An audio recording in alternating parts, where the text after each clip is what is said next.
in the upper atmosphere, which means we have emission lines. One shows nothing like that, and we have just absorption lines for alkali and other strong metal and other, water or methane kind of, features. And based on the observation that we had after 2008, we figured this is not true. So we couldn't observe any of the prediction that he had in 2008. So we are talking about 2008. It was just 10 years ago. And we were just developing at the same time the theory, and also we were getting the observation at the same time. And also we had another prediction for hotter planets, which we call them ultra-hot Jupiters. So ultra-hot Jupiters are kind of planets hotter than 2500 Kelvin or so. These are kind of like Emdorf kind of temperatures, but these are planets. These are really hot planets, orbiting O-type or A-type of stars. These are truly hot. So the hottest planet that we have, discovered so far has a temperature of 4,000 Kelvin on the day side. So 4,000 Kelvin is a lot. And so we call them ultra-hot Jupiters. Then, Nikos Model started to think about the role of carbon to oxygen ratio in the composition of the atmospheres. So we knew the temperature is going to be important for the composition of the planet. And also, we started to think about the carbon to oxygen ratio, which should be important. And you see, as we go above the unity, we have lots of compounds coming from the carbon side. So methane at the colder region, and HCN at the hotter, and CO at the hotter kind of composition.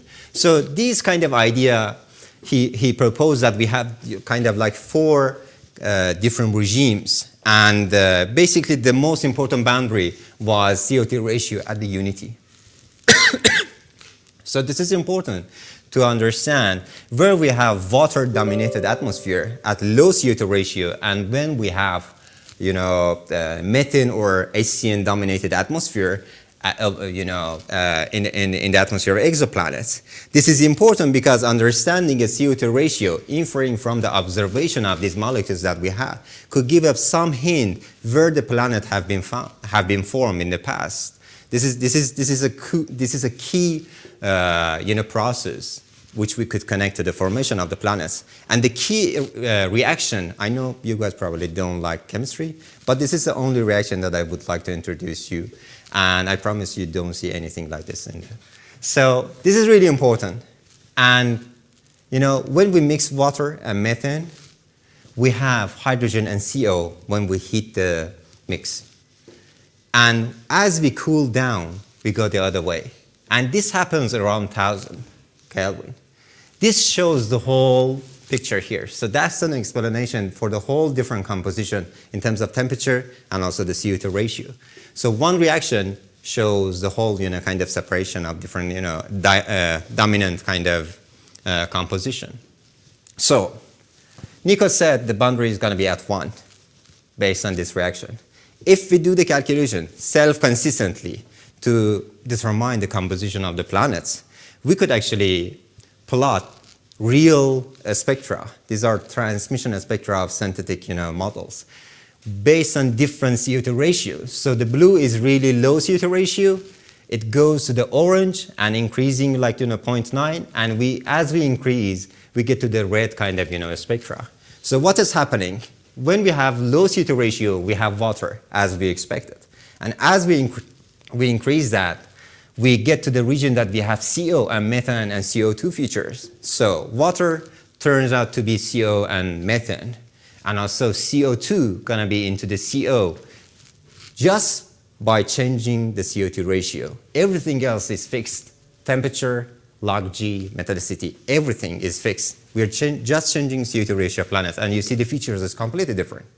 So where this happens is around 0.9. It is not unity as Nikos predicted. So we can actually calculate this transition quite well with a good estimation, with a good approximation. So let me plot that point. So that was about 1800 Kelvin planet, and that's about 0.9. That's a point.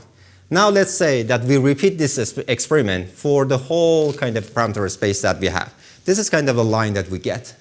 So the expectation was the transition from water-dominated to methane-dominated could be at 1. And you see it's not the case. Even sometimes we have it as low as 0. So this is the thing that we figured. And based on that, just let me overplot that. We see a different kind of, completely different kind of, picture here.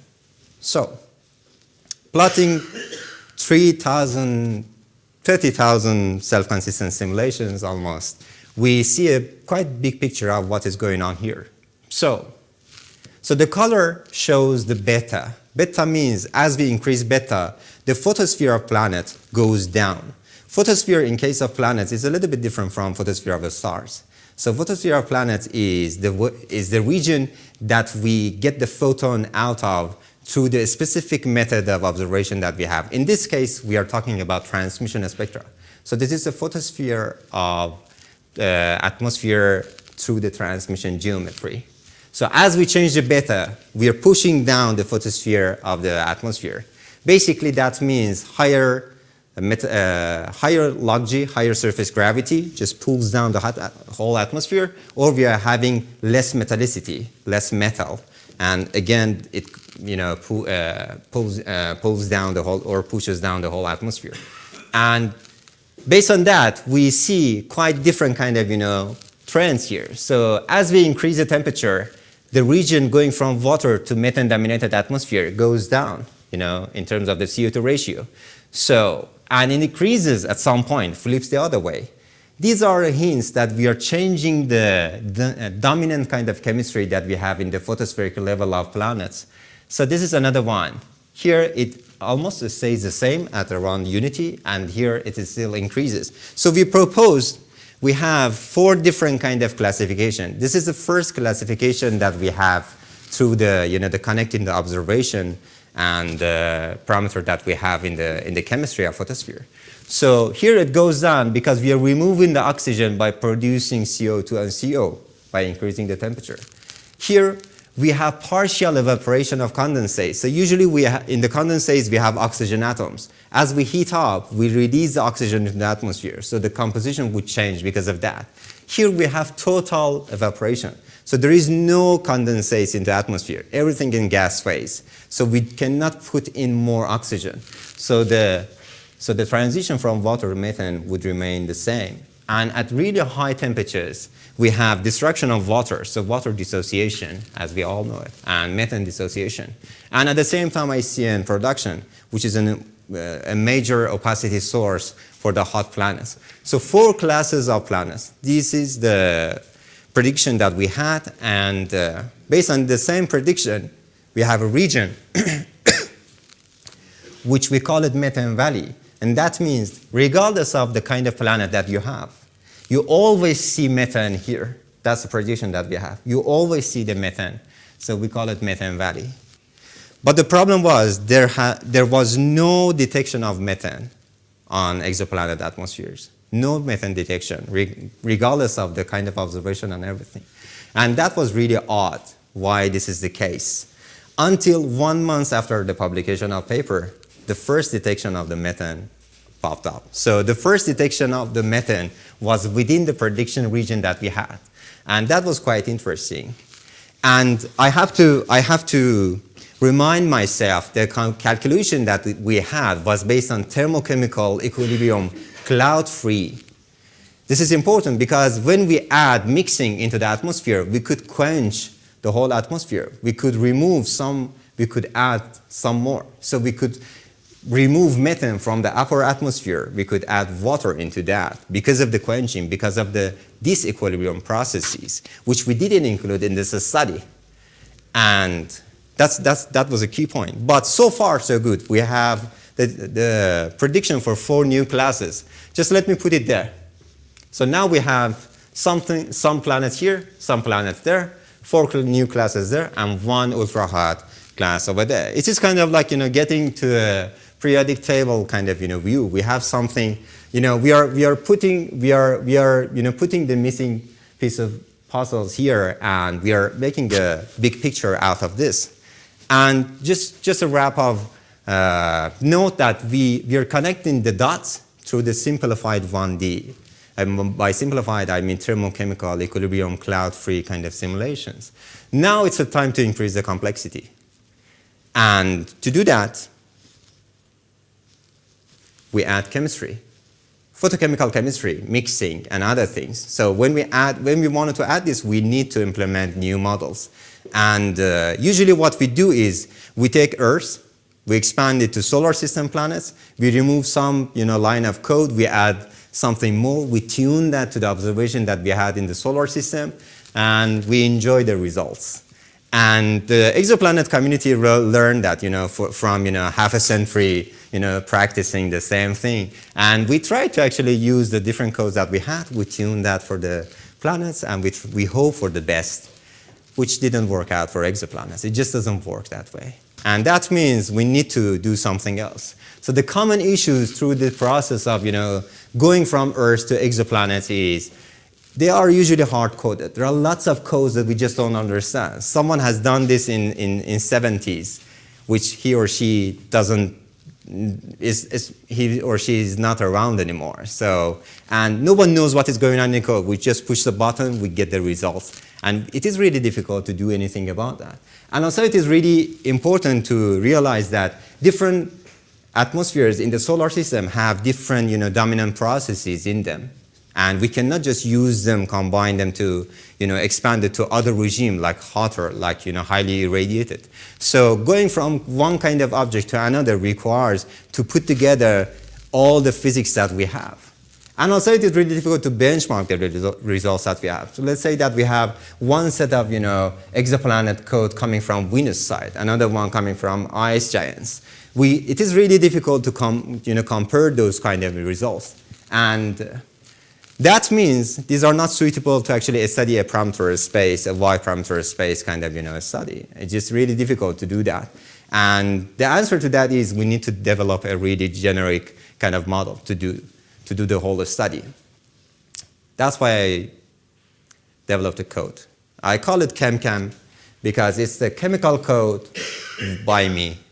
And it includes a lot of reactions and a lot of species. We try to combine everything available out there for planets, and you usually could run it for almost any kind of planet that we could think of. So the physics that we have in the planet in the code is photochemistry, cosmic rays, everything almost that you could think of, eddy, molecular diffusion, and also condensation, rain outgassing, and other physics that you might think of. So the key is some of them actually act just at the top of the atmosphere, millibar regime. Some goes deeper.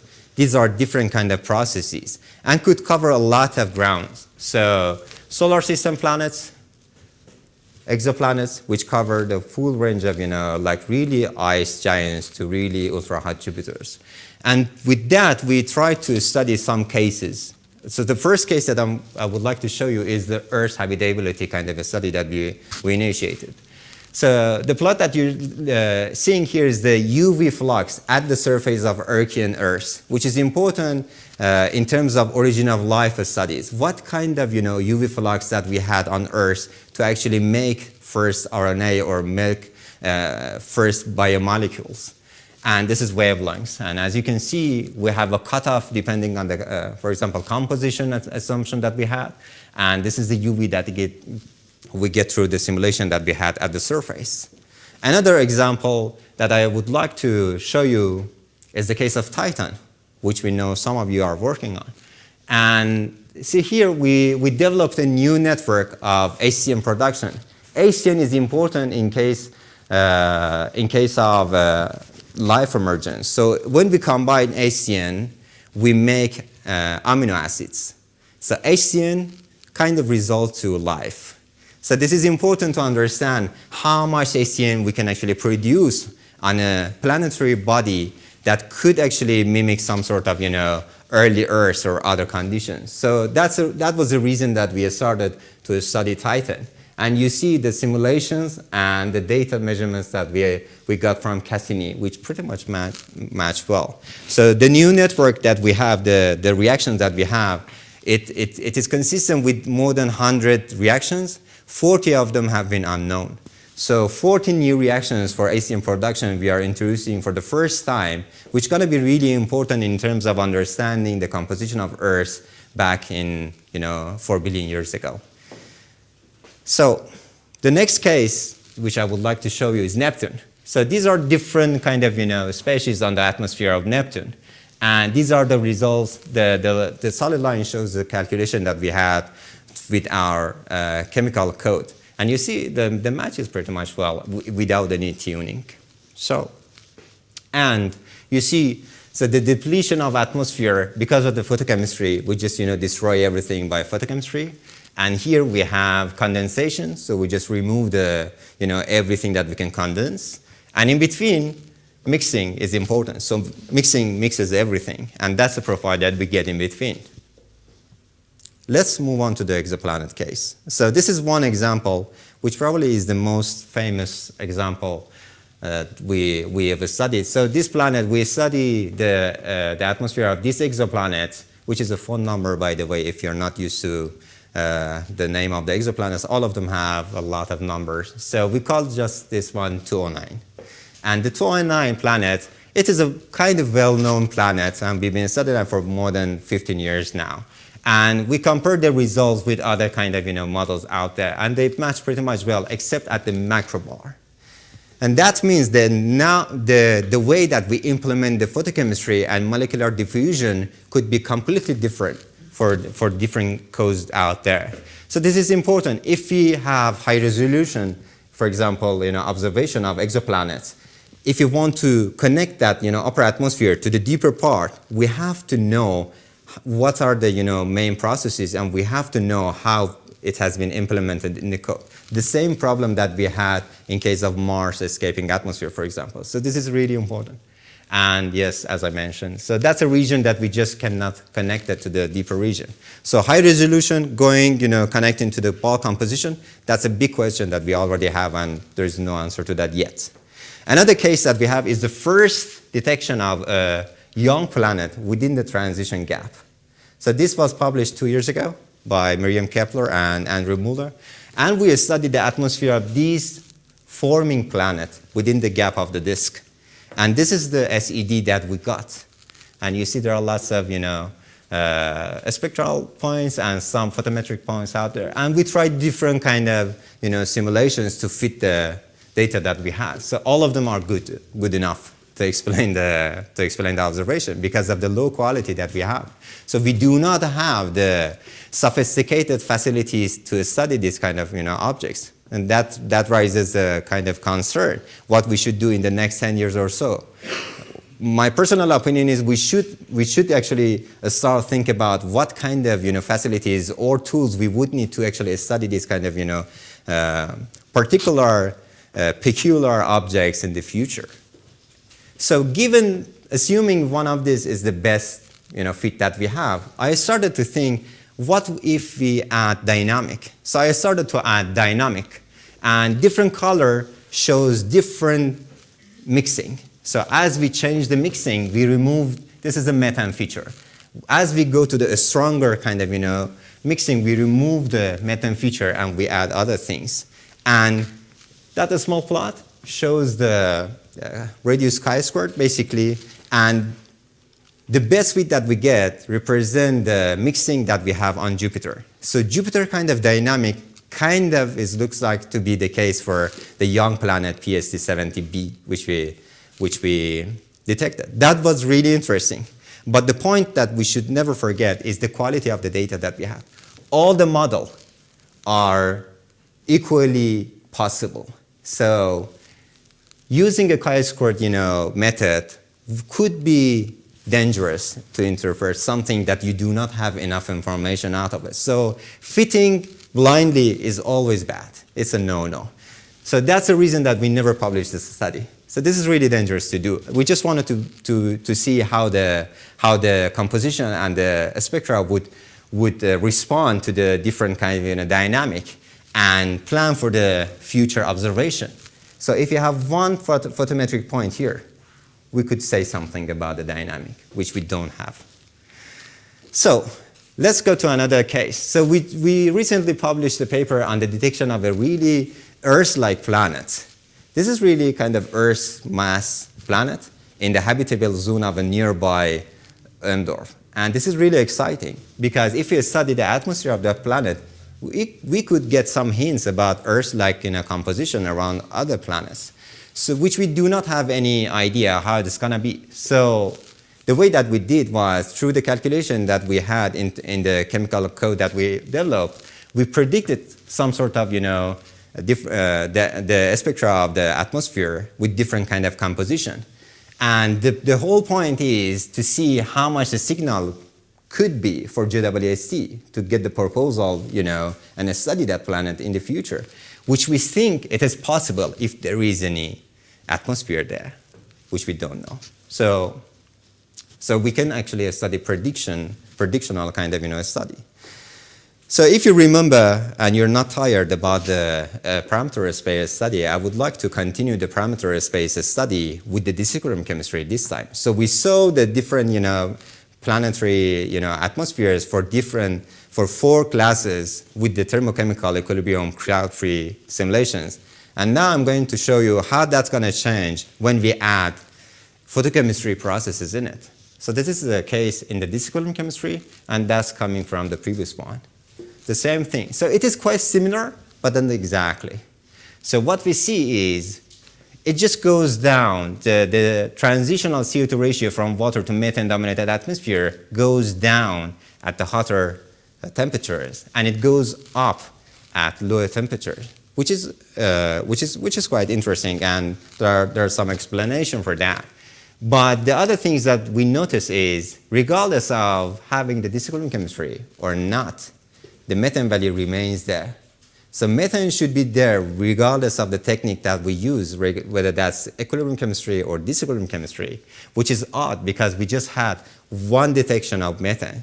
So what is going on? The short answer is we don't know. A little bit longer answer is probably it's due to the cloud formation.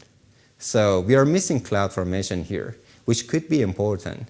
And we know it is important. We have other kind of clouds on exoplanets. On Earth, we have water. On Venus, we have H2SO4. On Titan, we have other kind of cloud formation. So different kind of clouds, different places, but all coming from liquid phase. Some sort of similar processes to make clouds, droplets. But on exoplanets, we have 1,000 Kelvin. What kind of cloud we could have for that kind of 1,000 Kelvin? So usually it is dust. So we form dust, we put it there, it stays there because of the rigorous kind of irradiation that we have. So these are completely different kind of cloud that we would expect to get, which I'm going to talk about in a few minutes. But before that, I would like to talk about color diagram that we could get.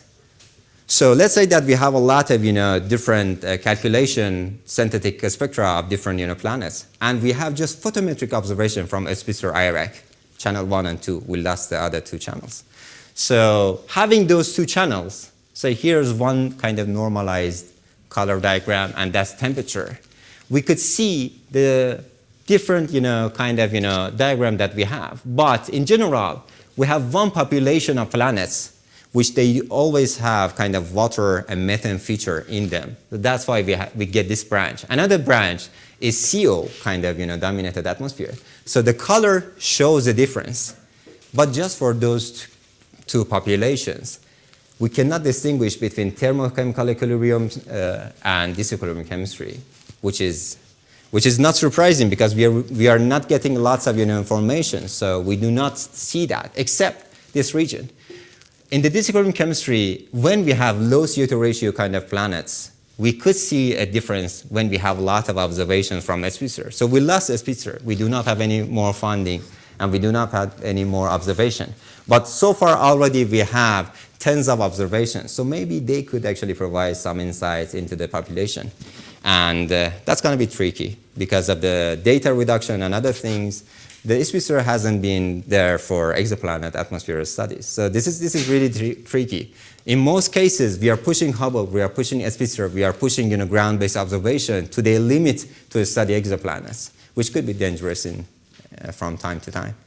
So I started to study parameter space for JWST. I thought, okay, we do have this, observation. We do have the synthetic models for the thermochemical equilibrium, for disequilibrium chemistry. What would be the difference for any particular case that we studied, for any particular planet that we had?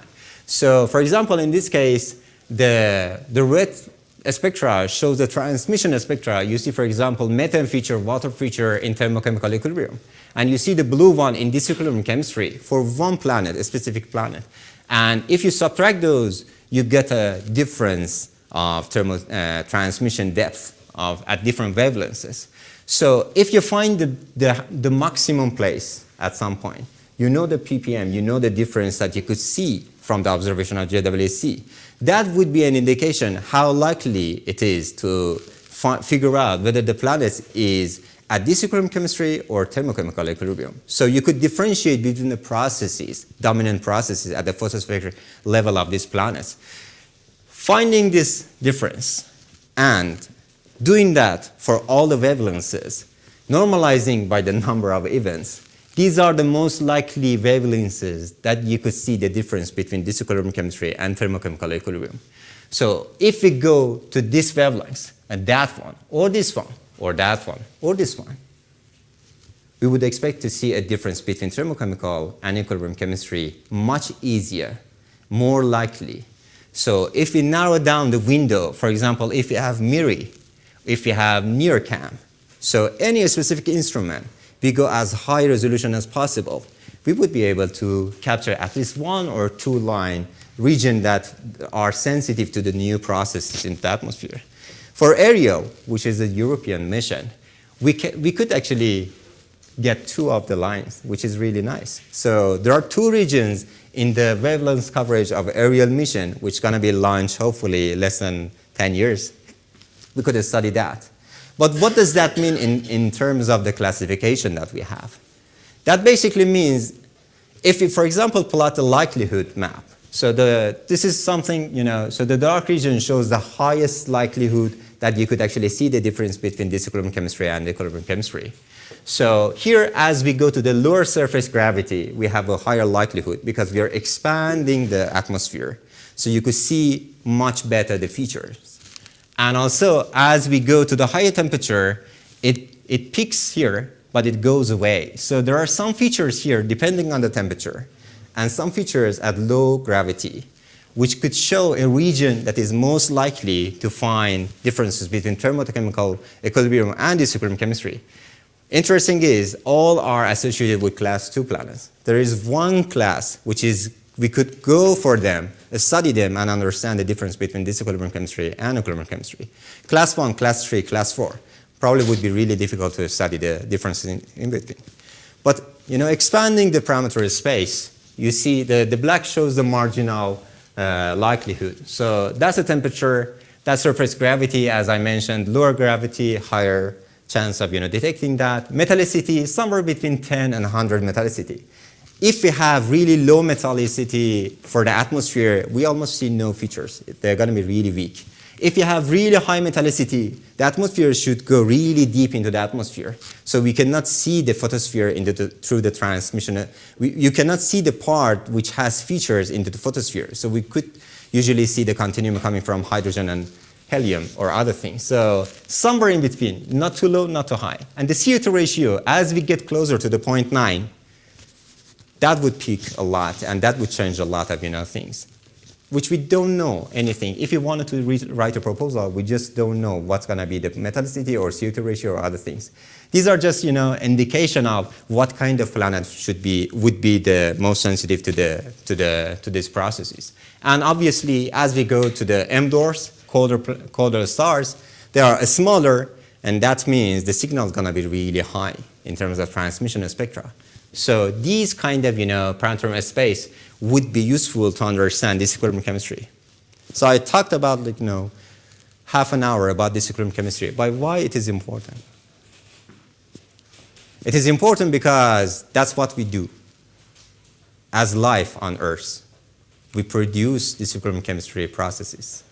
If you wanted to find biosignature on other planets, on Mars, other places, we have to have kind of a disequilibrium processes and distinguish between thermochemical processes and disequilibrium processes. So this is the first step to get there.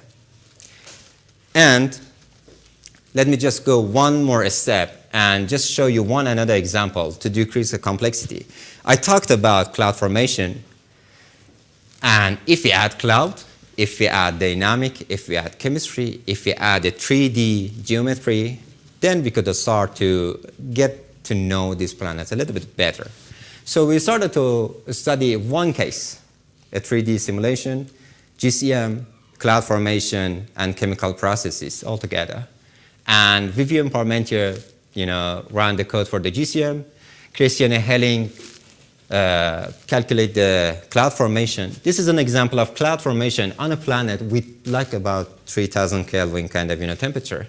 So you see on the nice side, this red shows cloud formation. We have cloud on the nice side, and it drags toward the day, which is important because what we see on this planet comes from the two limbs, these two regions. And we see that region. So it's going to be affected by clouds, even that we have a 3,000 kind of, planet. This is different from M dwarfs with 3,000 Kelvin. So these are self-luminous. You could remove all the condensates somehow, but not in the planets. We have irradiation coming from just one side. And the other side, we have heat redistribution somehow. It's not that efficient. So we're going to lose the temperature on the nice side, and we form clouds, which makes this object totally different from self-luminous kind of, objects. Now let's go to the disequilibrium chemistry that we just submitted the paper. And you see the disequilibrium chemistry actually changes the abundances really deep into the atmosphere. So the point is, even for hot planets, even for hot planets, as soon as we add a 3D geometry, we have cloud formation and we have disequilibrium chemistry. So that means probably even for class 3 and class 4, as soon as if we expand the parameter space and the complexity to the 3D geometry, we would be able to distinguish between different kind of processes that we have on planets too. So, and the challenge basically is how we go from a GCM to add clouds, to add disequilibrium chemistry. This is usually tricky because you have one model, you get some output, you wanted to convert that to input for another post-processing kind of approach modeling, which is not trivial. And this is something that we need to do, a general agreement in terms of interface between models, which we are missing now, and no one addressed that in the exoplanet and planetary community mostly because it is really difficult and challenging. So, but I just wanted to acknowledge that challenge as well. And with that, I would like to end with the conclusion that I started with, which with lots of challenges that we have and lots of a study that we try to do, still we don't know that much about exoplanets. There are remarkably and hugely depend on the assumption that we have in the simulation, and we need really high quality observations, really dedicated missions and observations in the future to study these planets. And hopefully, with the help of colleagues here and other countries, other places, we would be able to actually connect the dots that we are getting from atmospheric escape, helium triplet, and other dynamic and other processes in the future. Yes, I would be happy to take any questions that you might have.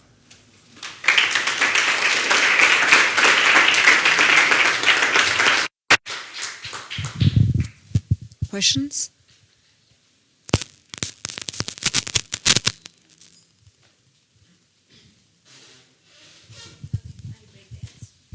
Yeah. When you showed the plot about the carbon, oxygen, and the NICU results versus your results, they are both thermochemical equilibrium models. Why are so different? Are they so different? Yeah, this yellow line of right. unity and This one. Yeah. Yes. So the difference is Nico used 0D model. So the 0D is just you put the composition into one pixel, one grid, and you calculate based on the temperature and pressure that you have. So he guessed the temperature of the photosphere It is not even consistent. It is just a guess. So based on that guess, he assumed some sort of composition, and he assumed some elemental abundances based on the carbon to oxygen ratio, and got some rough composition for that particular case. But a self-consistent solution have a different photosphere level and have a different contribution function for the spectra that we get. So different solution for the environment that we're talking about would result to different spectral features. Here, water, we could have water even here. Here, we cannot get that. So the main feature would be methane here, even though that we have less than unity CO2 ratio. And that's because of the level of photosphere and also the feedback of the composition that we have coming from the irradiation into the model. So thermodynamical equilibrium, thermochemical, and you have also here photon interaction. Yes, we do have self-consistent feedback coming from the whole atmosphere. Nico has 1 point, guessing from like 1 bar or so, and that's it. Yeah.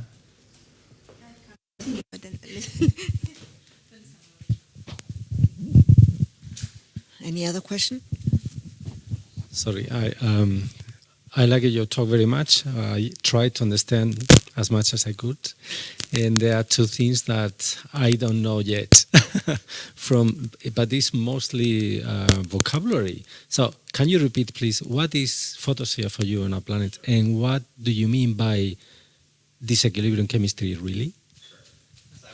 Second one, disequilibrium chemistry basically means adding the whole processes that I mentioned, like photochemistry at the top of the atmosphere, like mixing through the molecular diffusion and also the eddy diffusion into the atmosphere. So eddy diffusion is kind of like a parameterization of the advection. You kind of just mix everything. So we parameterize it in 1D simulations, and also other processes like condensation. You just remove that. You do not get that kind of condensation except the homogeneous condensation, which we could calculate through Gibbs minimization if we have phase kind of solution for that. But this is the condensation that comes from kinetic, which is different from thermochemical condensation. And mostly it is more enhanced in the kinetic processes. You get more condensation out of this kind of processes, depending on the seeds that you put into the atmosphere.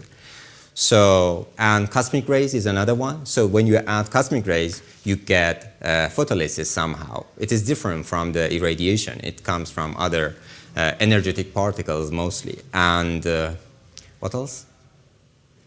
There are other processes as well. Yeah, so I could show a list of processes, which I mentioned it quickly. There you go. These are the processes that we consider as disequilibrium processes. So these all come on the top of the thermodynamic. Okay, so I understand that now. Because I thought it was that, what you meant by disequilibrium chemistry, but obviously you love chemistry, and anything which is not chemistry, you call it disequilibrium. We call it dynamics, simple dynamics, or something else, no? Coupling of dynamics and chemistry, no? But all that is for you. Okay, I know what it means. Thank you. The next point. So that was my conclusion. So the conclusion is when we talk with different, discipline, when we talk with different fields, we understand each other much better. So we have different vocabulary. So you use something for dynamic, which we use something else. So at some point, I need to understand, for example, stellar physicists. I read the paper, I just don't understand it. I assume that I know it, and I just interpret a wrong way. So this is important to have this interaction, and I thank you for that. Sure. Yeah, what is that, please? We do have this is good that we do have this. So the photosphere is, let's say that we have different kind of, how much do I have time to? Okay. We can talk about that. Sure. I just wanted to show you the way that actually we do so there you go. So this is the way that we do the transmission spectroscopy. So the planet crosses a star. We have less light as the planet crosses a star. And through that, if we have larger planet, we have deeper, which depends on the size of the planet. And as we add the mass through the radial velocity measurements, we can have some measurements for the radius mass. We can combine them to have some estimation of the composition. We basically would give us that's a gas giant or a rocky or something in between. Now imagine that we have this for different wavelengths because of the atmosphere that it has. At different wavelengths, we get different kind of deepening, and that would give us which is something called transmission spectra. So this transmission comes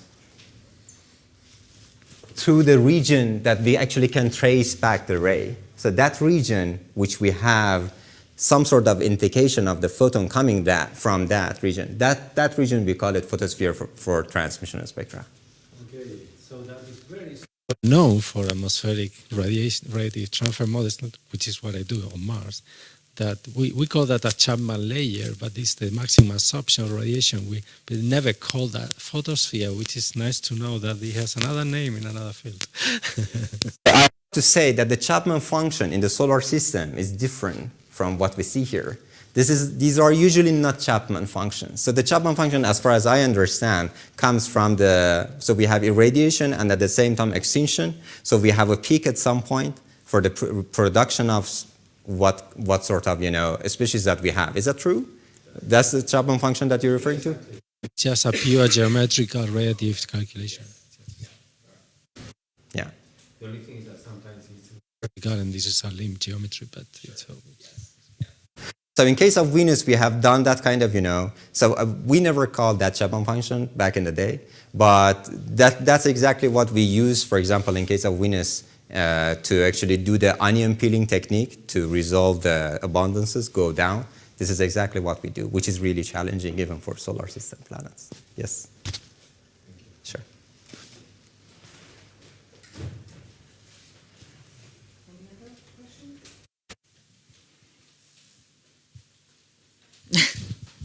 Okay, well, I'll try to get one question. You already have including some of the view graph, something about in which way.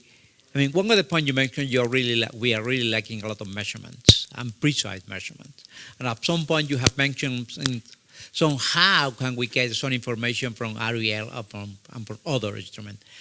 And about what do you think about what we can get most from the ground-based measurements in the next decade or something like that?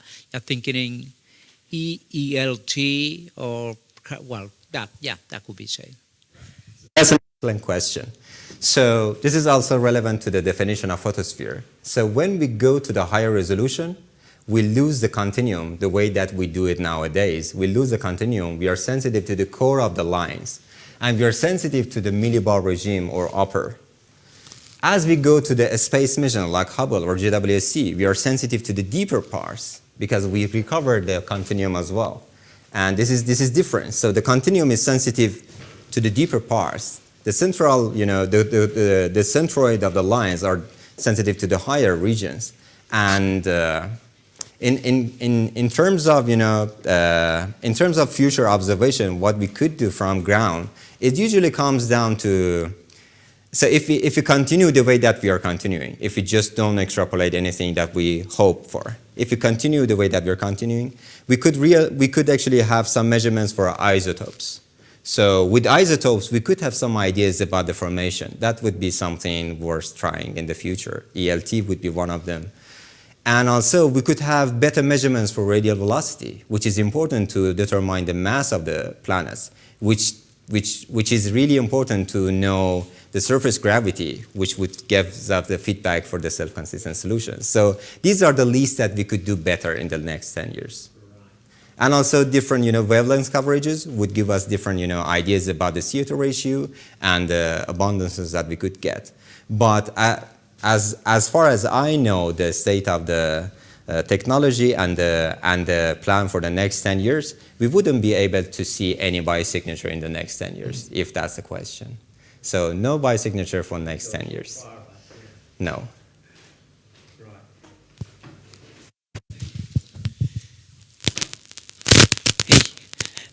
Nice talk. Just I had the question about one plot that you have about the perfect targets, that they should be low surface gravity and high metallicity. For the because of the observational point of view, there is an occurrence rate issue of those stars with high metallicity having hot Jupiter. So it's hard to find a small, low surface gravity planet. Are valuable. I mean, they are valuable to be targeted. Yes. So maybe it would be nice also to consider those occurrence rate and see how much, yes, exactly.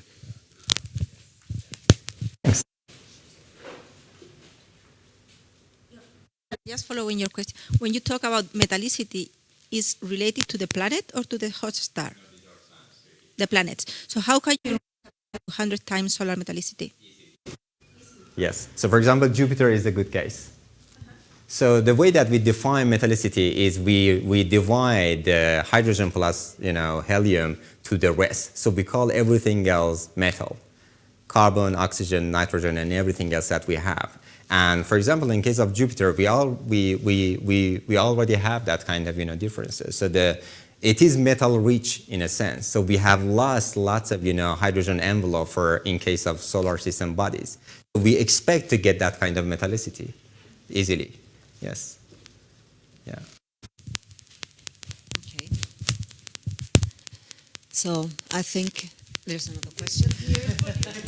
Okay, this is again a simple question because, but I recall that one of the major conclusions that you mentioned, if I'm not wrong, actually the second one is when you were talking about Venus, that you mentioned something which caught my attention, which is that local and global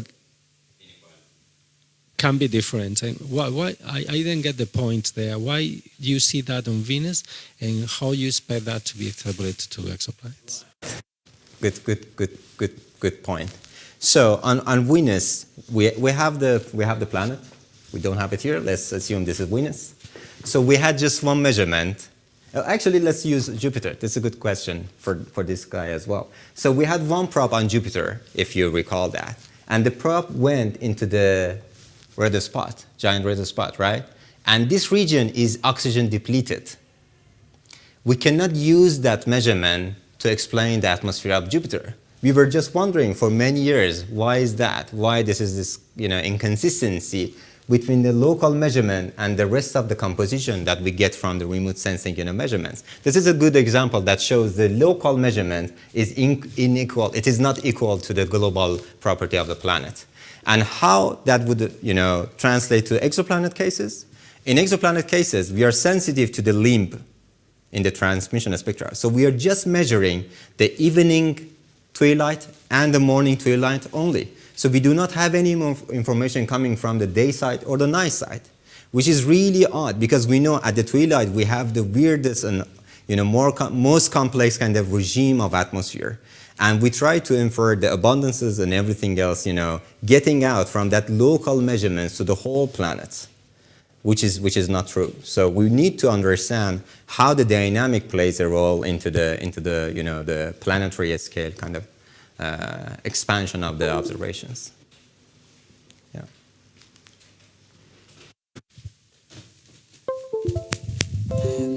I think now there's no more questions. So I'm